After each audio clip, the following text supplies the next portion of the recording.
Bugün 11 ayının 12 günü.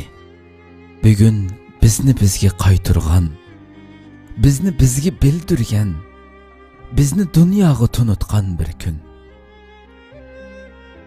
Bugün Sharq Turkiston Islom Cumhuriyeti 2 qitim qurilgan bir gün.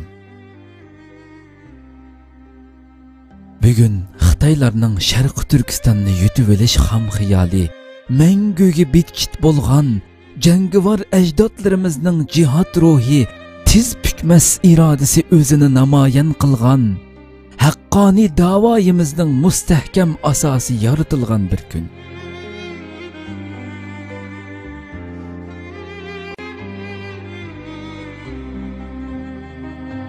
Bugun yolg'iz bizgina emas, balki butun islom dunyosiga nisbatanmi ajoyib ma'nodor g'albilik bir kun.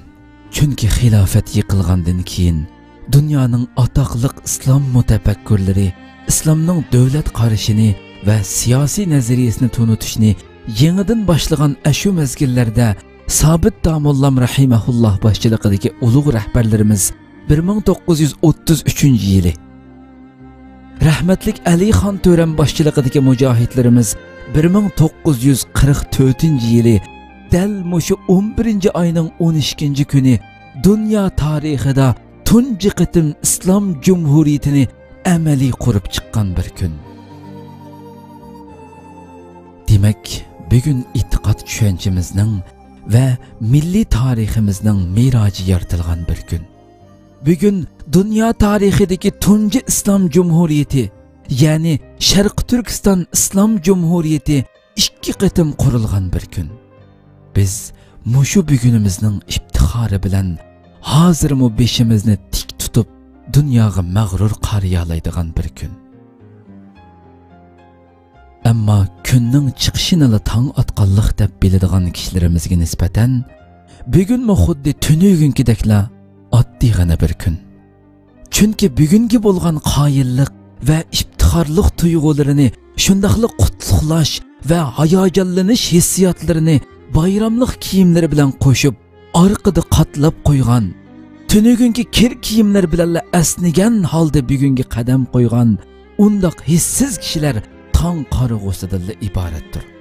Bugunning iftixori, bugunni qadrlagan va bugun bilan iftixorlanishni ham iftixorlantirishni bilganlarga mansubdir. Bugunni unutmagan va unutildirmaganlarga mansubdir. Bugun bizga nisbatan go'yo bir quyosh va ayni ko'k bayrog'imizdagi oy yulduzning o'zi. Bugun bo'lmagan bo'lsa, tunlar bitmas, zulmatlar yo'rimas, inqilob yo'limiz o'zimizga ro'shan bo'lmas edi. Shundoq, bugunni tushuntirishga, bugunni anglatishga, bugunni so'zlab berishga so'zimiz yetmaydi. Tilimiz ojizlik qiladi. Garchi bugunni kuylash, bugunni yezish bizga nisbatan eng qutlug' ulug' ish bo'lsa-mu, lug'atlar olamida bugunni yezishga harf yetmaydi. Ko'zimizning qorisini qalam qilib, qalbimizning butun qonlarida bugunni yozsaqmi, yanada uning ma'nosi to'liq ifoda topmaydi. Chunki bugunning o'zida bir poyonsiz ma'no, milyonlagan shahid otalarimizning qalb qonlarida bitgan tantana.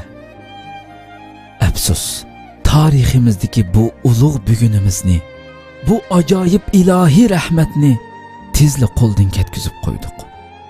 Har 2 qitimqi mustaqillik bayramimizni uzungacha tantana qilolmadik. Hatto butun islom dunyosi uchunmi eng buyuk g'alaba bo'lgan ashu bugunni barpo qilguvchi Sobit Damollam rahimahulloh va rahmatlik Ali Xon To'ram qatorliq rahbarlarimizni tuzukkina qadrlaganmidik. ularning shuncha yillardan beri ko'milib yotgan asarlarini, ilm, hikmat, nazariya durdonalarini, din va dunyo qarashlarini boshqa tillarga tarjima qilib, dunyoga tunutish u yoqda tursin. Hatto o'zimizmi joyida tunib yetalmadik. As xotirlarimizda ashu buyuk qurg'uvchilar muxiralashdi va ashu ulug' bugunimiz muxiralashdi. Bugunimiz kimlargadir yo'lanchuk, takkiga aylanib qolgan bo'lsa, yana kimlarningdir xohlagan do'konda xarajat qiladigan yonchuqidagi naq parcha puliga aylandi. Mana amdilikda yo yig'lashni, yo kulishni bilmay, ashu bugunni xotirlamoqdamiz. Ashu bugunni seg'inmoqdamiz. Ashu bugunga talpinmoqdamiz. Chunqur hasrat bilan ashu bugunni chaqirmoqdamiz. Ammo milliy tariximizning miroji bo'lgan ulug' bugunimiz bo'lsa, bizga ichinib nola qilmoqda.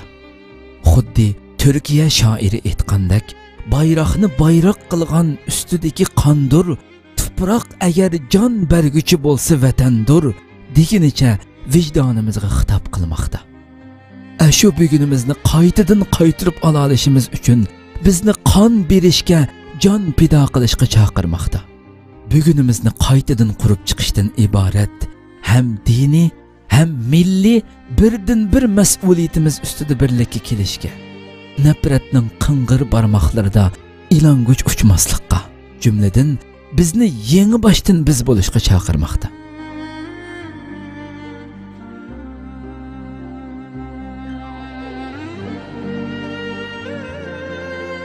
Ey mehribon Parvardigorimiz, bizni ashu ulug' ajdodlarimizning iziga haqiqiy varislik qilib, 3-qatimliq 11-oyning 12-kunini yorita oladigan, uni mangulik mustaqillik bayrami sifatida kelgusi avlodlarga meros qoldira oladigan vafodor avlodlardan qilg'aysan. Amin.